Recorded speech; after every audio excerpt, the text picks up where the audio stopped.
let's talk about the role that men are expected to play into society, machismo, and toxic masculinity. Just because I said those words, I already expect some pushback on this, but we're talking about the way it is presented in Ikoku Nikki, a series that has already tackled how isolating it can be for men that experience any type of depression and anxiety. Because throughout society, any man who shows a weakness is not considered a real man. And those who don't partake in these manly rituals are seen as not man enough. And this tends to affect a lot of queer men, a lot of autistic men, and neurodivergent men because they do act different than your typical macho man. And when you don't want to be one of the boys, you will end up upsetting some of those boys. When Tono is describing that he was the bookworm who couldn't really read the room among men, and how he couldn't really relate to the men that partake in,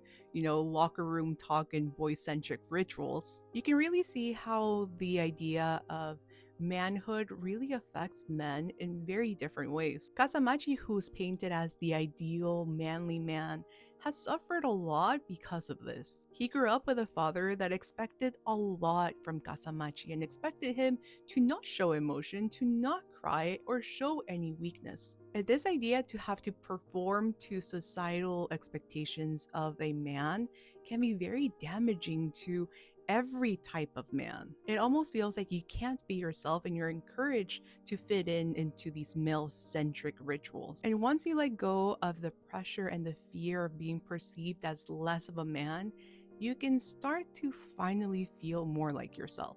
Men are not these untouchable figures that will never get depressed or sad. Men can show their happiness, their whimsy, their joy. They can also be compassionate and empathetic as well. Once you let go of things that are inherently feminine and masculine and just start being yourself, then you can start seeing your own life and other people around you in a different light. And as cheesy as it may be, it can lead to loving yourself and tending to your own garden, just like the whole theme of Ikoku Nikki. I know people don't want to hear women talking about toxic masculinity and how that affects literally everyone, including men, but I'm really glad that a series like Ikoku Nikki is validating those feelings for men that needed to hear this. All the men that have had to repress their emotions, all the men that had to go through depression and anxiety and grief all by themselves, they can rest assured that there's no one single definition of what a man actually is. So thank you once again to Ikoku Nikki for highlighting these problems and issues in a very human way. What are your opinions on this scene in the latest episode of Ikoku Nikki? Let me know in the comments.